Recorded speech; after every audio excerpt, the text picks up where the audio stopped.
கர்த்தர் ஸ்தோத்திரம். இந்த நாளிலே தேவனுடைய வார்த்தை கொடுக்க தேவன் கொடுத்த பெரிய கிருபைக்காக தேவனுக்கு நான் நன்றி சொல்கிறேன். இந்த நாளிலேயே நான் கண்களை முடிச்சு ஜெபிப்போம். சர்வல தேவனே உமக்கு நன்றிப்பா. கர்த்தர் பேசுவீங்க நல்ல பிதாவின் ஆவியன்னு சொன்னிருப்பா. ஆவியனர் பேசுவீராக நாங்கள் ஜெபிக்கிறோம். இயேசுவின் நாமத்தினால ஜெபிக்கிறேன் நல்ல பிதாவே. ஆமேன் ஆமேன் ஆமேன்.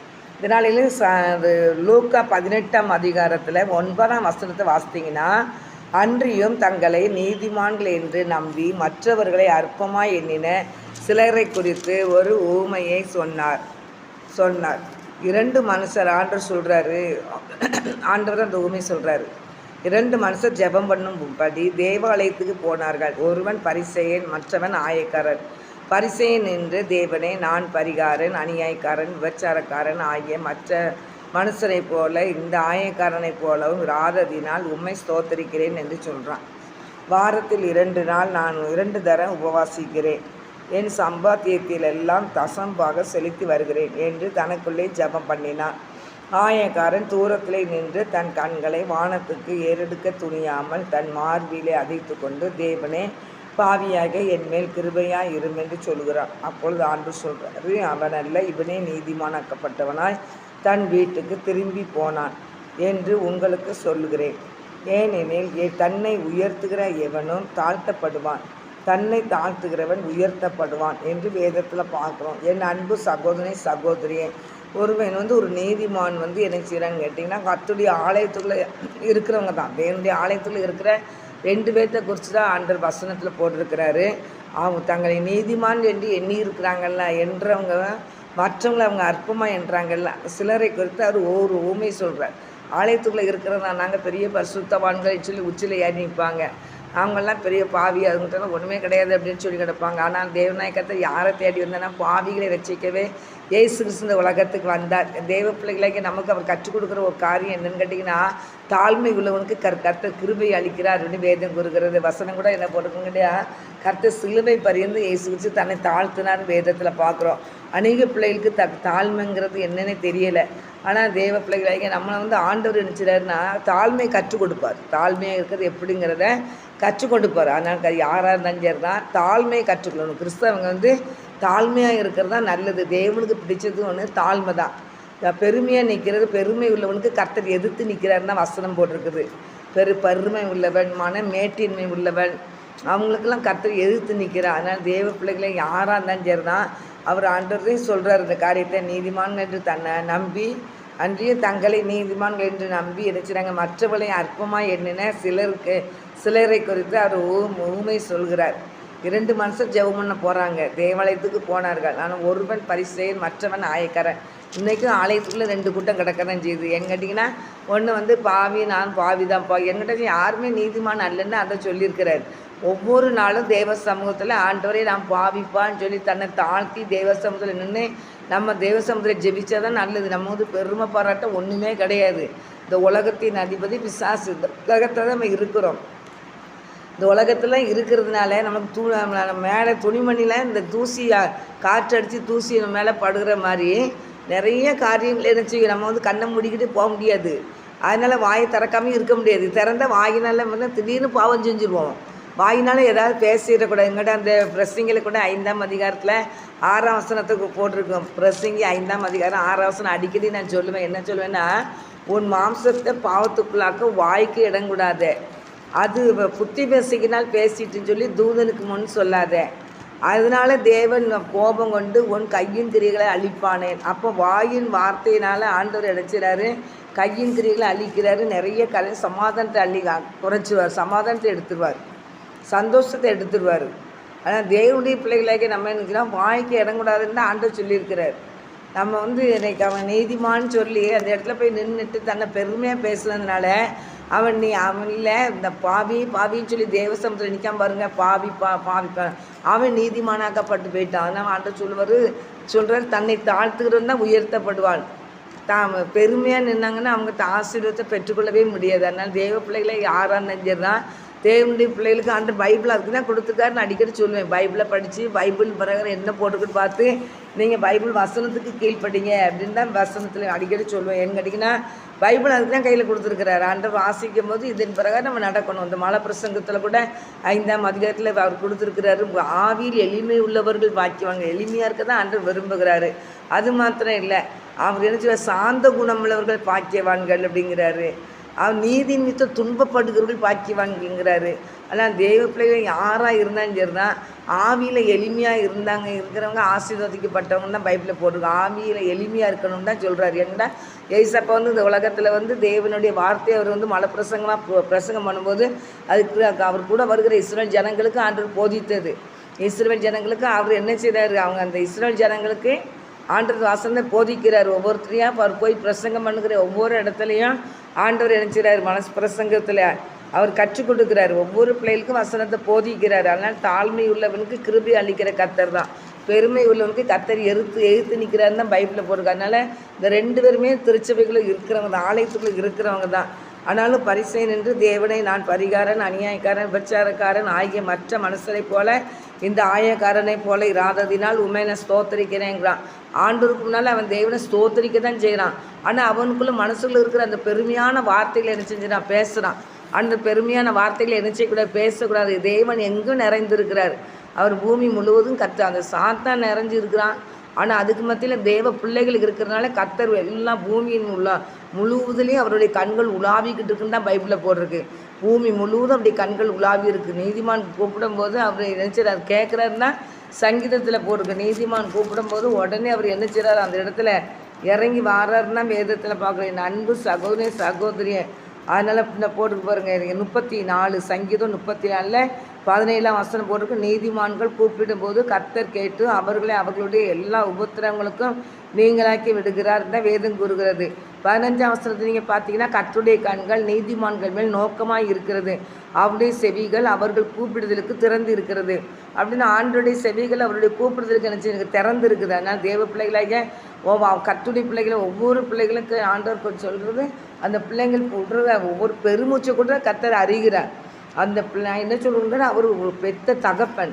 அவர் ரத்த விளக்கரை கொடுத்து அந்த பிள்ளைகளை மீட்டு எடுத்து அந்த பிள்ளைகள் மேலே கண்ணும் கருத்தமாக கர்த்தர் பத்திரமா பாதுகாப்போடு கூட்டிகிட்டு போவார். நிறைய பிள்ளைகளை பார்த்திங்கன்னா தாய்க்கு பிள்ளைகள் அந்த தாயின் தகப்புன்னு பார்த்திங்கன்னா அந்த பிள்ளைகள் மேலே அவ்வளோ கருத்தாக இருப்பாங்க. அடுத்த பிள்ளைங்க என்னாலும் கூட இப்போ கூட அடுத்த பிள்ளைகளுக்குலாம் உதவி செய்கிறாங்க. குட்டி பிள்ளைங்கன்னா அவங்களுக்கு 2 பிஸ்கெட் கொடுக்குறாங்க. பிள்ளைகளுக்கு பிள்ளைகளுக்கு கொடுக்கும்போது அவங்களுக்கு 2 பிஸ்கெட். அதே மாதிரி தான் நம்ம பிள்ளைகளுக்கு ஜெபிக்கும் போது அடுத்தவங்களுக்கு நம்ம கண்டிப்பாக ஜெபிக்கணும். அப்போ பார்த்தீங்கன்னா தேவனுடைய பிள்ளைகளை அவர் விசேஷமாக அவங்கள நினச்சி பத்திரப்படுத்தி கூட்டிகிட்டு போய்கிட்டு இருக்கிறாரு. அதனால் தேவ பிள்ளைகள் மேலே அவருடைய கண்கள் நினைச்சது நோக்கமாக இருக்குது. அவருடைய செவிகள் அவர் கூப்பிடுதலுக்கு திறந்திருக்குன்னு சொல்லி தான் 15ஆம் வசனம் போட்டிருக்குது. நீதிமான்கள் கூப்பிடும் 17ஆம் வசனம், நீதிமான்கள் கூப்பிடும்போது கர்த்தர் கேட்டு அவர்களே நினைச்சு அவர் எல்லா உபத்திரங்களுக்கும் நீங்களாக்கி ரட்சிக்கிற தேவன் தான். அதனால் தேவ பிள்ளைகளாக்கி நீங்கள் யாராக இருந்தாலும் சரி தான் கர்த்தருக்கு முன்பாக நம்மளை தாழ்த்தணும். கர்த்தருக்கு முன்பாக தாழ்மைப்படும் போது தான் கர்த்தர் நம்மளை உயர்த்துவாரே தவிர ஏசப்பாவே சிலுவை பண்ணின்னு தன்னை தாழ்த்தினார்னா வேதத்தில் பார்க்குறோம். கர்த்தருடைய பிள்ளைகளுக்கு நிறைய பிள்ளைகளுக்கு இன்றைக்கி தாழ்மையை கற்றுக் கொடுக்க வேண்டியதாக இருக்குது. நிறைய ஆசீர்வாதங்கள் கையில் வரும்போது கூட அவங்க அடுத்தவங்களை அற்பமாக என்றதுக்கு நிறைய பேர் இருக்கிறாங்க. நம்ம தன்னை நீதிமான் என்று கருதி கொண்டு நினச்சிட்டாங்க, அடுத்தவங்களை அற்பமாக என்றாங்களாம். அந்த வசனம் போட்டுக்கு பாருங்க. 9ஆம் வசனம் 18ஆம் அதிகாரம் லூக்கா 18ஆம் அதிகாரத்தில் 9ஆம் வசனம், அன்றியும் தங்களை நீதிமான்கள் என்று நம்பி மற்றவர்களை அற்பமாக எண்ணின சிலரை குறித்து அவர் ஒரு உவமை சொன்னார். அதனால் தங்களை அடுத்தவங்கள அற்பமாக என்றாங்களாம். 2 மனுஷங்க சபைக்கு போனாங்க, ஜெபிக்க போனாங்க. ஆனால் ஒருத்தர் என்ன செய்யறான், நான் இப்போ உபாசம் போடுறேங்கிறான், நான் தசம் ஒழுங்காக கொடுக்குறேங்கிறான், நான் தேவாலயத்துக்கு சரியான முறையில் நான் போயிடுவேன் அப்படிங்கிறான். ஆனாலும் அந்தந்த ஆயக்காரன் மாதிரிலாம் கிடையாது, நான் எல்லாத்துலேயும் புறப்பட்டா இருப்பேன், ரொம்ப சரியாக இருப்பேன் அப்படிங்கிறான். ஆனால் ஆண்டது பார்க்குறாரு. 12ஆம் வசனம் போருக்கு வாரத்தில் 2 தடவை உபவாசிக்கிறேன், என் சம்பாத்தியத்தை எல்லாம் தசமபாகம் செலுத்தி வருகிறேன் என்று தனக்குள்ளே ஜெபம் பண்ணுகிறான். 1000 ரூபா வாங்கினாங்கன்னா கண்டிப்பாக 100 ரூபா தசமபாகம் கொடுக்குறவனா இருக்கிறான். 10,000 வாங்கினாங்கன்னா இப்போ 1000 ரூபா 10 தசமபாகம் கொடுக்குறேன், சரியாக நான் கொடுக்குறேங்கிறான் தசமபாகம்.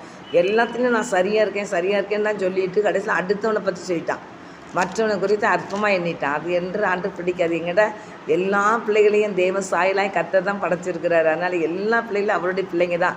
இன்றைக்கி அவரை ஏற்றுக்கொண்டவங்க நிறைய பேர் இருக்கிறாங்க. அப்பா பிதாவை புத்திர சுவிகாரத்தை அவங்க பெற்றுக்கொள்கிறாங்க. இன்றைக்கி எவ்வளவோ பிள்ளைங்க வெளியே இருக்கிறாங்க, ஆண்டவரை ஏற்றுக்கொள்ள முடியாதபடி அவங்க இருந்தடைஞ்சு போய் இருக்கிறாங்க. பிசாசு அவங்களுடைய கண்ணை குருடாக்கி வச்சுருக்கிறான். ஆனால் அந்த பிள்ளைகளுக்காக தான் கர்த்தருடைய பிள்ளைகள் ஜெபிக்கணும். அதனால் தெய்வ பிள்ளைகளாகி ஆலயத்தில் 2 பேர் போனாங்கன்னா 2 பேர் அந்த பிள்ளைகளை குறித்து ஜெபிக்கிற பிள்ளைகளாக தான் இருக்கணுமே தவிர அடுத்தவங்களை குறித்து அற்பமாக நம்ம என்னச்சக்கூடாது, என்னவே கூடாது. அதனால் தெய்வ பிள்ளைகளை நம்ம ரொம்ப ஜாக்கிரதையாக இருக்க வேண்டிய காலத்தில் நம்ம இருக்கிறோம். அதனால் ரொம்ப ஜாக்கிரதையாக இருக்கணும், ரொம்ப பயபக்தியாக இருக்கணும் ஆண்டவருக்கு. அதனால் தேவன் எல்லா இடத்துலையும் அவர் நிறைஞ்சிருக்கிறாரு. பேசுகிறது அவர் கவனித்து கேட்பார். கர்த்தருடைய பின் அதிகம் தான் சொல்லுவேன். அதை சொல்லல, மாம்சத்தை பாவத்துக்குள்ளாக வாய்க்கு இடங்கூடாதுன்னு இருக்காருல்ல, வாய் தான் நிறைய நினச்சது இருக்கா மக்களை கரைப்படுத்திடுது. அந்த வாயை நினச்சோம்னா தேவனை புகழ்கிற வாயாக இருக்கணும், தேவனை உயர்த்துகிற வாயாக இருக்கணும், தேவனை மகிமைப்படுத்துகிற வாயாக இருக்கணும். அதுக்கு தான் நம்ம உபயோகப்படுத்துமே தவிர அப்புறம் சாப்பிடலாம், என்னாலும் பேசிக்கலாம். ஆனால் தேவையில்லாத பேச்சு நமக்கு வேண்டாம். அதனால் நீங்கள் நம்மளை பெருமையாக நினச்சிக்கிட்டு பேசிக்கிட்டு இருந்தோம்னா கண்டிப்பாக அதுலேருந்து பிரச்சனைகள் வரும். அதுக்கு தான் நான் சொல்கிறேன், கர்த்தருடைய பிள்ளைகள் ஒருவருக்கு பேசும்போது கர்த்தர் அதை கவனித்து கேட்குறார் அப்படின்னு சொல்லி மல்கியில் நான் அது அதிகமாக நான் சொல்லுவேன். மல்கியில் அதிகமாக நான் சொல்லுவேன். 16ஆம் வசனத்தில் 3ஆம் அதிகாரம் 16ல் அதிகமாக சொல்லுவேன். கர்த்தருடைய பிள்ளைகள் ஒருவரோடு பேசிட்டு இருக்கும்போது கர்த்தர் அதை கவனித்து கேட்குறாரு அப்படின்னு சொல்கிறத அடிக்கடி சொல்கிறேன். நீங்கள் எந்த இடத்துல முணுத்துக்கிட்டு இருந்தாலும் சரி தான், எந்த இடத்துல மறைஞ்சி அவங்களுக்கு தெரியாதுன்னு சொல்லி தூரமாக போய் நின்று பேசிக்கிட்டு தான் சரி தான், அங்கே ஆண்டவர் இருக்காருங்கிறது மட்டும் ஒரு பயம் கர்த்தருடைய பிள்ளைகளுக்கு இருந்தால் வாயை திறக்கவே மாட்டாங்க. எந்த இடத்துக்குள்ள போய் நீங்கள் இருந்தாலும் சரி தான், ஒரு ஓரமாக போயிட்டோம், யாருக்குமே நம்ம பேசுறது தெரியாதுன்னு சொல்லியிருந்தாலும் கூட தேவன் அங்கே கர்த்தருடைய பிள்ளைகள் ஒருவருக்கு பேசும்போது கர்த்தரை கவனித்து கேட்குறாருன்னு அப்படின்னா அவ்வளோ மேலே அவருடைய பிள்ளைகள் மேலே கவனமாக கருத்தாக அவர் இருக்கிறாரு. அல்ல அதுக்கு தான் நான் சொல்கிறேன், ஜாக்கிரதையாக இருங்க அப்படின்னு. ஜாக்கிரதையாக இருக்கணும், ஆண்டுக்கு பயப்படுற பயம் இருக்கணும். ஏசப்பா நம்ம கூட தான் இருக்காருங்கிறேன். நம்ம எல்லாத்துக்குமே அது சொல்கிறார், பயப்படாதே நான் உனக்கு துணை நிற்கிறேங்கிறார். அப்போ நம்ம கூட தானே இருப்பார். அப்போ அடுத்தவங்களை பார்த்து பேசும்போது அவர் கேட்பாரா கேட்க மாட்டாரா? நீ போகும் இடம்லாம் உன் தேவனாக்கத்தை உன்னோட நான் இருப்பேன்னு சொல்லியிருக்காருல்ல. அப்போ எங்கேயா போய் தனியாக போய் நின்றுக்கிட்டு அடுத்தவங்களை பற்றி பேசுனாரு, அவர் அந்த இடத்துல வருவார், அவர் இருக்காரா இல்லையா? போகும் இடம்லாம் உன் தேவனாக்கத்தை உன்னோட இருப்பேன்னு இருக்காருல்ல. இப்போ அங்கேயும் ஆண்டு வர்றாருல. அதான் எந்த வார்த்தையும் யாரையும் அற்பமாக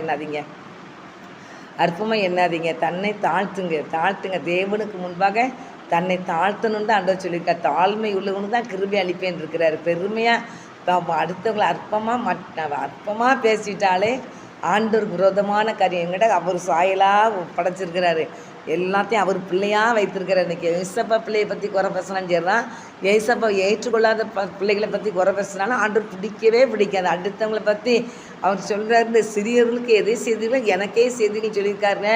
அப்போ அந்த சிறியவர்களை நம்ம அற்பமாக அடுத்தவங்களை அற்பமாக என்ன விடுவாரா? ஏசப்பா ஏற்றுக்கொள்ளாத பிள்ளைகளை நம்ம பேசினா விடவே மாட்டார். சிறியவர்களுக்கு எதை செய்தீர்களோ அதை எனக்கே செய்திருந்து ஆண்டவர் சொல்லியிருக்கிறார். அதனால் அன்பு சகோதரியை கர்த்தருடைய பிள்ளைகள் யாராக இருந்தாலும் சரி தான், நம்ம நம்ம மேலே ஆண்டவர் ரொம்ப கவனமாக இருப்பார், ரொம்ப ஜாக்கிரதையாக இருக்கார். வாயினால் என்ன செஞ்சிடக்கூடாது, பாவம் செஞ்சிடக்கூடாது அப்படிங்கிறத ஆண்டவர் கவனமாக கருத்தாக இருப்பார். அதனால் தேவ பிள்ளைகள் யாராக இருந்தாலும் சரி தான் ரொம்ப ஜாக்கிரதையாக இருங்க. எந்த யோபு குத்தி கூட போட்டிருக்கோம்.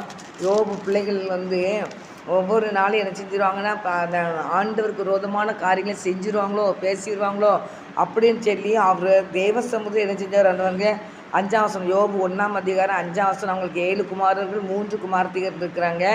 விருந்து செய்கிற அவர்களுடைய நாள் முறை முடிகிற போது யோபு, ஒருவேளை என் குமாரர் பாவம் செய்து தேவனை தங்கள் இருதயத்திலே இருப்பார்கள் என்று சொல்லி அவர்களை அழைத்து அனுப்பி பரிசுத்தப்படுத்தி அதிகாலமே எழுந்து அவர்கள் எல்லாருடைய இலக்கத்தின்படியையும் சர்வாங்க தகன பலிகளை செலுத்துவான். இந்த பிரகாரமாகவே யோபு நாட்களில் எல்லாம் செய்து வருவான். ஆண்டுக்கு அப்படி பயப்படுற ஒரு மனிதன். தான் பிள்ளைங்க வாயினால இருதயத்தினால சிந்தனையினால கூட ஏசப்பா ஆண்டவரை தூசிச்சிருக்கக்கூடாதுன்னு சொல்லி கூட யோபு பயப்படுறான். அப்படி பிள்ளைகளை தேவ சமூகத்தில் வச்சு அவன் நினச்சினான், ஒவ்வொரு நாளும் இருக்கும்போது ஆண்டவருக்கு விரோதமான காரியங்களை செய்துருவாங்களோன்னு சொல்லி. ஆனால் யோபு ரொம்ப பயப்படுறான். பயந்தாலும் அந்த யோபு தேவனுக்கு பயப்படுறவனாக இருந்ததுனால யோபுக்கு பயங்கரமான பிரச்சனைகள் வந்துச்சு. நிறைய பிரச்சனைகள் வந்துச்சு. எந்த பிரச்சனை கொண்டு வந்தது யார்? சாத்தான் எங்கே நிற்கிறான்? கர்த்தருடைய ஆலயத்துக்குள்ளே நிற்கிறான். சாத்தான் எங்கே நிற்கிறான் பாருங்கள். 7ஆம் வசனத்தை பார்த்தீங்கன்னா, 6ஆம் வசனத்தை நீங்கள் பார்த்தீங்கன்னா, ஒரு நாள் தேவபுத்திரர் கர்த்தருடைய சந்நிதியில் நின்றபோது சாத்தானும் அவர்கள் நடுவிலே நின்றான். தேவபுத்திரர்கள் அவங்க ஆண்டவரும் தெய்வ தூதர்கள் நிற்காங்க. சாத்தான அந்த இடத்துல நிற்கிறான் பாருங்கள் ஆலயத்துக்குள்ளே. அப்போ ஆலயத்துக்குள்ள சாத்தான் வருவானா? வருவான். கர்த்தருடைய ஆலயத்துக்குள்ளே அவன் எப்போதும் கர்த்தருடைய பிள்ளைகள் மேலே நோக்கமாக தான் இருக்கிறான். ஆண்டவரும் அவருடைய பிள்ளைகள் மேலே நோக்கமாக இருக்கிறார். ஆனால் இந்த நம்ம பிள்ளைங்க வாயினால் பாவம் செஞ்சிடக்கூடாதுன்னு ஆண்டவர் நினச்சி ரொம்ப பிள்ளைகளுக்கு கண்ணும் கருத்துமாக இருப்பார். ஆனால் வாயினால் எதுவும் பாவம் பண்ணிட்டாங்கன்னா அவங்கள படக்குன்னு அவங்கள சோதிக்கிறதுக்குன்னு வந்து நிற்பான். ஏசப்பாவே சோதிக்கிறதுக்கு வந்தானே 40 நாள் உபவாசம் போடுறதுக்கு போட்டு வந்த உடனே ஆண்டவர் நினச்சிடுவான். ஏசப்பாவே சோதிக்கிறதுக்கு வந்து என்ன சாத்தான் அது நினச்சிக்கோ ஆவியானவரால் வனாந்தரத்துக்கு கொண்டு போகப்பட்டார். ஏசப்பா பிசாசினால் சோதிக்கப்படுகிறதுக்கு ஆவியானவரால் கொண்டு வரப்பட்டார்னு சொல்லி மத்தேயுல 4ஆம் அதிகாரத்தில் போட்டிருக்கு. அப்போ பாருங்கள், இங்கே ஆண்டவர் பாராரு 7ஆம் வசனத்தில் வாராரு. கர்த்தர் சாத்தானை பார்த்து நீ எங்கே இருந்து வருகிறாய் என்றார். சாத்தான் கர்த்தருக்கு பிரயுத்தரமாக பூமி எங்கு உலாவி அதில் சுற்றி தெரிந்து வருகிறேன் என்றான். கர்த்தர் சாத்தானை நோக்கி என் தாசனாகிய யோபின் மேல் கவனம் வைத்தாயோ? உத்தமனும் சன்மார்க்கனும் தேவனுக்கு பயந்து பொல்லாப்புக்கு விலகுறமாகிய எவனை போல பூமியில் ஒருவனும் இல்லை அப்படின்னு ஆண்டவர் சொல்கிறாரு. அவங்க குத்தி சாட்சி சொல்கிறார். ஆனால் அவன் நினச்சிடான் விடாமல் கேட்குறான். அவனை நீர் வேலி அடைச்சி வச்சுருக்கிறீரு, அதனால தான் நினச்சிடாரு உமக்கு பயப்படுறாரு அப்படிங்கிறாரு. வேலியை மட்டும் கொஞ்சம் லேசாக எடுத்து விடும், நான் பார்த்துக்கிறேன் அப்படிங்கிறாரு. அதனால ஆண்டவர் நினச்சிடாரு அந்த யோபின் மேலே அவ்வளோ ஒரு பத்துமா யோபை குறித்து நினச்சிடாரு. அது ரொம்ப எக்காரணம் கூட அவன் தூசிக்க மாட்டான் அப்படிங்கிறத வச்சு யோபின் மேலே அவர் ரொம்ப கவனமாக இருக்கிறார். அதனால் என் அன்பு சகோதரியே, எந்த பிரச்சனை எந்த போராட்டம் வந்தாலும் அந்த யோபு பல பிரச்சனைகள் மத்தியில் என்ன செஞ்சிருந்தார்? பொறுமையாக சகிச்சார்.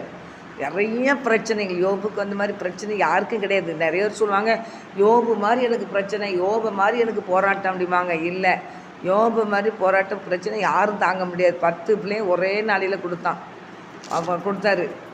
சாத்தான் வந்து என்ன செஞ்சான்? அப்படியே வீடு இடிஞ்சு இந்த பிள்ளைங்க நினச்சி இறந்துட்டு அவர்கிட்ட இருந்த ஆடுகள் மாடுகள் ஒத்தங்கள் எல்லாத்தையும் அந்த காற்று என்ன செஞ்சு அடித்து கொண்டு போயிட்டு. ஆனால் யோபு என்ன செய்ய வாயினால் பாவம் செய்யலைன்னு சொல்லி பைபிளில் போட்டிருக்கு. என் அன்பு சகோதரி தேவ பிள்ளைகளாகி நம்ம மேலே ஆண்டு ரொம்ப கவனமாக இருக்கிறாரு. ஆனால் தேவனுக்கு இப்போ முன்பாக அவர் பரிசுத்தத்தோடு பயத்தோடு அவர் நிறைய கருத்து ஒரு வார்த்தை சொல்லியிருப்பார். நான் பயந்த காரியம் எனக்கு நேரிட்டதுன்பார். அதனால் மனுஷங்க வந்து எதுக்கெடுத்தாலும் பயப்படவே கூடாது, தைரியமாக இருக்கணும், பயப்படவே கூடாது. இப்படி ஆயிருமோ அப்படி ஆயிருமான்னு சொல்லி நினச்சி கவலைப்பட்டாங்கன்னா அது அப்படியே ஆயிரும். பயந்த காரியம் எனக்கு நேரிட்டதுன்னு யோபு சொல்லுவார். அதனால் பாருங்கள், எப்போ பார்த்தாலும் எதுக்கு எடுத்தாலும் பயப்படக்கூடாது. கர்த்தருடைய பிள்ளைகளாகி நம்ம ஆண்டவர் நமக்கு பயமுள்ள ஆவியை கொடுக்கல, அவர் அன்பு தெளிந்த புத்தியுள்ள ஆவியை கொடுத்துருக்கார், தைரியத்தை தந்திருக்கிறார். வசனம் இருக்குது, சிங்கத்தை போல் தைரியத்தை தருகிறார். தைரியமாக நம்ம என்ன செய்யணும்? நிற்கணும் கர்த்தருடைய பிள்ளைகள். அதனால் தேவ பிள்ளைகளாகி யாரும் என்ன செய்யக்கூடாது? சோதனையை பார்த்து நீங்கள் பயப்படாதீங்க. சோதனைக்கு மத்தியில் ஏசப்பா நம்ம கூட இருக்கிறார். அதில் ஏசப்பா நம்ம கூட இருக்கிறதுனால எதையும் குறித்து என்ன செய்யக்கூடாது? கலங்கக்கூடாது. அதனால் வாங்கின் வார்த்தைகளை நம்ம வந்து அடுத்த நேரம் ரொம்ப ஜாக்கிரதையாக பேசணும். அதில் பிரச்சனை வந்துடுதுன்னா நம்ம ரொம்ப ஜாக்கிரதையாக இருக்கணும். அதனால் தெய்வ பிள்ளைகளாகிய நம்ம அநேக மக்களுக்கு கற்றுக் கொடுக்கணும். ஆண்டவனே வாயினால் பாவம் செஞ்சிடாதீங்க, பிரச்சனைகள் போராட்டங்கள் வரும்னு சொல்லி கற்றுக் கொடுக்கணும். அது யாராக இருந்தாலும் சரி தான். அந்த யோபுக்கு வந்து பிரச்சனைகள் பயங்கரம். ஆனால் அந்த யோபு அவர் பிள்ளைங்களை பறி கொடுத்தது மாத்திரம் இல்லை, அவர் ஒட்டகங்கள் மாடுகள் மிருகஜீவன்கள் பறி கொடுத்த பெரிய இல்லை. தன் மனைவி கூட தூசிப்பா, தேவனை தூசிச்சுட்டு ஜீவனை விடும் அப்படின்பா. அவர் சொல்லுவார், பைத்தியக்காரி போல் பேசாத. 2ஆம் அதிகாரத்தில் போட்டுக்கும். பைத்தியக்காரி மாதிரி பேசாத. யோபு 2ஆம் அதிகாரத்தில் போட்டுக்கும். பைத்தியக்காரி மாதிரி பேசாத. அவர் நன்மை செய்தார். நமக்கு இதனால் வரைக்கும் நல்ல எந்த குறையும் இல்லாமல் நமக்கு நன்மையாகவே வழிநடத்தி வந்தார். நன்மை பெற்ற நம்ம தீமையை அனுபவிக்கிறோம் வேண்டாமா அப்படின்பார். அப்போ பெரிய ஆண்டவர் ஆசீர்வாதமாக செழிப்பாக வைத்திருந்தாருன்னா சில காரியத்தில் நமக்கு என்ன தீங்கான காரியம் வரும்போது தேவனை தூசிக்கக்கூடாது, தேவனை நிந்திக்கக்கூடாது. தேவன் வந்து நம்ம மேலே அவ்வளோ ஒரு அந்த சாத்தானை கொடுக்கும்போது யோபை பற்றி ரொம்ப நம்பிக்கையாக இருந்திருப்பார். அப்படின்னா தான் கொடுக்க முடியும். அதே நீங்கள் இன்னொரு இடத்துல பார்த்தீங்கன்னா பேதுரை பற்றி சொல்லுவார். ஏசப்பா சொல்லுவார், நீ உன் விசுவாசம் ஒளிஞ்சு போக்காதபடி நான் உனக்காக வேண்டுதல் செய்கிறேன். என்கிட்ட சாத்தான் நீ சொல்லவளை போட்டு படைக்கிறதுக்கு என்கிட்ட உத்தரவு கேட்டிருக்கான் அப்படின்னு ஆண்டவர் சொல்வார். ஆனால் அவன் என்ன செஞ்சுட்டான்? பின்வாங்கி போயிட்டான். அதில் ஆண்டவரை தூசிச்சிட்டான். ஆண்டவர் நம்பிக்கையோடு தான் ஏசப்பா கொடுத்தாங்க. ஆனால் அவன் தூசிச்சான், சபிச்சான், சத்தியம் பண்ணான். ஆனால் என்ன செய்யலை? சத்தியம் பண்ணிட்டு அப்படி தெரியவே தெரியாதுன்னு சொன்னான். ஆனால் ஒரே ஒரு பார்வை ஆண்டு பார்த்தாரு, எவ்வளோ கூட என் கூடயே நீ இருந்தியா, உன் மேலே எவ்வளோ நம்பிக்கை, நான் போகிற இடத்துக்குலாம் நீ கூட்டிகிட்டு போனேனே அப்படின்னு சொல்லி அவர் நினச்சி அப்படியே ஒரு பக்கம் லைட்டாக திரும்பும்போது அவன் மனம் கசந்து அழுது மனம் திரும்பி ஏசப்பாட்டு வந்துட்டான் அந்த இடத்துல. ஆனால் அந்த யோபு வந்து பார்த்திங்கன்னா அந்த மேலே உச்சிருந்து உள்ளங்கால் வரைக்கும் அவனுக்கு நினச்ச பரு வந்துருந்துக்கும். அந்த வலி தாங்க முடியாது, ஒரு பரு வந்தாலே தாங்க முடியாது, ஏகப்பட்ட பரு உச்சிருந்து உள்ளங்கால் வரைக்கும். அதை வந்து என்ன செய்கிறாங்க கேட்டிங்கன்னா அப்படியே சொறிகிறான், அந்த ஓடை எடுத்து வச்சு அப்படியே சொறிகிறான். சொரிஞ்சிட்டு அப்படி ரொம்ப கஷ்டப்படுறான். பெரிய பணக்காரனாக இருந்து கடைசி ரொம்ப கஷ்டப்பட்ட சூழ்நிலையில் வந்துட்டான். வந்தாலும் ஆண்டவர் மேலே அவ்வளோ ஒரு விசுவாசம், அவ்வளோ ஒரு நம்பிக்கை. நீங்கள் பார்த்தீங்கன்னா அந்த லாசரு நீங்கள் இப்போ சொல்லி பைபிளில் போடுறது பார்த்தீங்கன்னா, லாசரு வந்து அந்த ஐஸ்வர்யன் வாசலில் இருப்பான, கிடப்பான, வெளியே தான் கிடக்கானான்.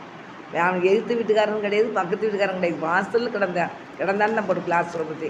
ஆனால் அவனுக்கும் சின்ன உள்ளங்கால் வரைக்கும் பருவு தானா. நாய் வந்து அதை நக்கிச்சின்னு சொல்லி பைபிளில் போட்டிருக்காதுல. ஆனால் அப்படி பருவுகள் நிறைஞ்சுன்னா வலி தாங்க முடியாது. அப்படி ஒரு பருவில் தான் இந்த யோபு இருந்திருக்காரு. அப்படி இருந்தாலும் அவர் சொல்கிறாரு, நான் என் மீட்பர் உயிரோடு இருக்கிறார், நான் ஒரு நாளுக்கு நான் அவரை நினச்சிவேன் பார்ப்பேன் அப்படின்பார்.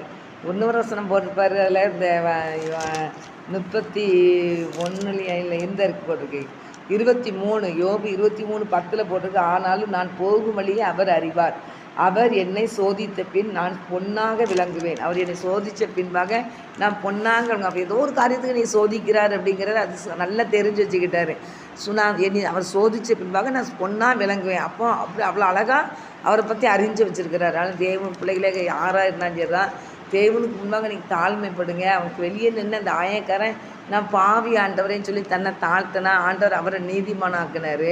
இந்த பெருமையாக இருந்த அந்த நீதி அந்த மனிதன் நினைச்சாங்கட பரிசேன் அவன் வந்து நீ இவன் அல்ல அவனே நீதிமான ஆண்ட சொல்லிட்டாரு. ஆனால் அதுக்கப்புறம் அவர் மனம் திரும்பிக்கலாம், அது போடலை, ஷார்ட்டாக போட்டிருக்கிறாங்க. நான் அன்பு சகோதரிய தேவ பிள்ளைகள் நம்ம வந்து ஆண்டவர் சமூகத்தில் வந்து நம்மளை தாழ்த்தணும். நம்மளை வந்து தாழ்த்தி எப்போதும் ஆண்டவரே எனக்கு ஒன்றுமே கிடையாது, நீ யார்கிட்டையுமே எந்த ஒரு ஞானம்லாம் நம்மகிட்ட கிடையவே கிடையாது. நம்ம ஒவ்வொரு மக்கள்கிட்ட இருக்கிற ஞானம் நம்மகிட்ட கிடையாது, நம்மகிட்ட இருக்க ஞானம் அடுத்தவங்ககிட்ட இருக்காது. அப்படி ஒவ்வொருத்தவங்களுக்கும் ஒவ்வொரு விதத்தில் ஆண்டவர் ஞானத்தை கொடுத்துருப்பாரு. அதனால நம்ம நினச்சிங்கன்னா என்கிட்ட நான் இப்படி ஞானத்தில் இருக்கேன், எனக்கு தெரியும்னு சொல்லி நான் பெருமை பாராட்ட ஒன்றுமே கிடையாது. அடுத்தவங்க இருந்துச்சு நான் எல்லாம் சம்பாத்தியம் பண்ணிருக்கிறேன், இல்லை ஞானம் எல்லாமே என்கிட்ட இருக்குன்னு சொல்லி அடுத்தவங்க சொன்னால் அதுவும் அவங்க பெருமை பாராட்ட ஒன்றும் இல்லை. என்கிட்ட எல்லாமே ஆண்டு நம்மளுக்கு கொடுத்த பிச்சை. அவர் அப்படி தான் சொல்லணும். நான் அப்படி பாசனா இப்போ பார்த்தா அதான் பிச்சை நமக்கு கொடுத்த ஒரு கிருபை, ஆண்டு நமக்கு கொடுத்து வைத்திருக்க கிருபை. நம்ம இப்படிலாம் இருக்கிறது தேவனுடைய பெரிய கிருபை. நம்ம இன்னைக்கு உயர்த்தி ஆண்டு வச்சிருக்காருன்னா பெரிய கிருபை. அதனால நம்ம பெருமை பாராட்ட ஒன்றுமே இல்லை. ஏசப்பா தான் எல்லாமே. அவர் ஒருவனுக்கு உயர்த்தவும் முடியும், ஒருத்தன் கீழே போடவே முடியும். அவரை உயர்த்துவார், ஐஸ்வர்யனாக்குவார், கனப்படுத்துவார், மகிமைப்படுத்துவார் ஒவ்வொரு பிள்ளைகளையும். அதனால் அவருடைய கரத்தில் நிச்சயம் எப்பவும் அடங்கி இருப்போம். கர்த்தருடைய பிள்ளைகள் அவர் என்ன சொல்கிறாரோ அதை கேட்போம். அதனால் வசனம் என்ன சொல்லிக்குன்னா, கர்த்தர் நினைத்தது தடைப்படாது. கர்த்தர் நம்மளை கொண்டு ஒவ்வொரு பிள்ளைகளையும் கொண்டு என்ன செய்யணும்னு நினச்சிருக்காரோ அவர் செய்கிற காரியங்கள் தடைப்படாது. அவர் நடத்துவார். ஏதோ நான் சந்தர்ப்ப சூழ்நிலையில் இப்படி பிரச்சனையை சந்திக்கிறேன், என்னுடைய வாயினால் இப்படி பிரச்சனையை நான் சந்திக்கிறேன்னா எதுனாலும் ஆண்டவர் அனுமதி இல்லாமல் எதுவுமே எந்த தேவ பிள்ளைகிட்டையும் போகாது. ஆனால் தேவனுடைய சமூகத்தில் தாழ்த்துங்க, உங்களை வெறுமையாக்குங்க. தேவனை கர்த்தர் ஒவ்வொரு பிள்ளைகளையும் அவர் கிருபையாக நடத்துகிறாரு, கிருபையாக நடத்தி வருகிறாரு. அதனால் அந்த கிருபையை நம்ம பெற்றுக்கொண்டு தேவனுக்கு முன்பாக தாழ்மை கற்றுக் கொடுக்குறாரு. அவ்வளோதான். நம்ம பெருமையாக இருந்தோம்னா அதுக்கு தாழ்மை கற்றுக் கொடுக்க சில காரியம். நானும் நீங்களும் பரலோக ராஜ்யத்துக்கு போகிற பிள்ளைங்க, பரலோகத்துக்கு போகணும். அப்போ பரலோகத்துக்கு போகிறதுக்குள்ள தகுதி இதுதான். தகுதிப்படுத்தி தான் நம்மளை கூட்டிகிட்டு போவார். நம்மளை தகுதிப்படுத்துகிறார். கரைத்துறை அற்றவர்களாக நம்மளை பரிசுத்தப்படுத்தி ஒவ்வொரு பிள்ளைகளையும் தகுதிப்படுத்தி கூட்டிகிட்டு போகிறார். அப்படிப்பட்ட கிருபையும் பாக்கியத்தையும் கர்த்தர் உங்களுக்கும் எங்களுக்கும் எங்கள் குடும்பத்துக்கும் உங்கள் குடும்பங்களுக்கும் பார்க்குற கர்த்தருடைய வார்த்தை கேட்குற எல்லா பிள்ளைகளையும் தந்து கர்த்தர் ஆசீர்வதிப்பாராக. ஆமை. எல்லாமே இயேசப்பா பிள்ளைங்க தான். உலகத்துக்குள்ளே இருக்கிற அவ்வளோ மக்களுமே ஆண்டவர் படைத்தவங்க தான். ஆனால் அவங்க அறியாமல் இருக்கிறாங்க, நம்ம அறிஞ்சிருக்கோம் ஆண்டவரை. அப்போ நம்ம அறிஞ்சிருக்கிற நம்ம என்ன செய்யணுச்சுன்னா யாரையும் அற்பமாக என்ன வேண்டாம், எல்லாத்துலேயும் அன்பு செலுத்துவோம். எல்லா பிள்ளைகளையும் கர்த்தர் ரட்சிக்கிற நாள் சீக்கிரம் வரப்போகுது. அதனால் எல்லா மக்கள் மேலேயும் கர்த்தர் வசனம் என்ன சொல்லிங்கன்னா, மாம்சமான யாவூர் மேலேயும் ஆவியை ஊற்றுவேன்னு அன்று சொல்லியிருக்காரு. அது நிறைவேறும். வானமும் பூமியும் ஒளிந்து போனாலும் என் வார்த்தைகள் ஒளிந்து போவது இல்லைன்னு இருக்கிறார். முழங்கால் யாவும் எனக்கு முன்பாக முடங்கும் என்று அன்று சொல்லியிருக்கிறார். நாவுகள் எல்லாம் என்னை அறிக்கை செய்யும்னு என்று சொல்லியிருக்காங்க. எல்லாம் நடக்கும், ஒன்று கூட குறையில்லாமல் எல்லாத்தையும் கர்த்தர் கரெக்ட் பண்ணுவார். அதனால் தேவ பிள்ளைகளாகி நம்ம ஒவ்வொரு பிள்ளைகளும் தேவனுக்கு முன்னால் தாழ்மையாக இருப்போம், தேவனுடைய சுவிசேஷத்தை அறிவிப்போம். தேவன் என்ன பாடு இல்லாத மக்கள் யாரும் கிடையாது. நீதிமானுக்கு வரும் துன்பங்கள் அநேகமாக இருக்கும். எல்லாத்துலேயும் அவர் வந்து நின்று எல்லாத்தையும் விடுதலை பண்ணுகிற தேவன் தான். அதனால் எதையும் குறித்து கலங்காதீங்க. தேவனாய கர்த்தர் கூட இருக்கிறார். கர்த்தர் நம்மளை ஆசீர்வதிப்பார். எல்லா பிள்ளைகளையும் தேவனுக்கு முன்பாக பயந்து நடுங்குவோம், பயப்படுவோம்.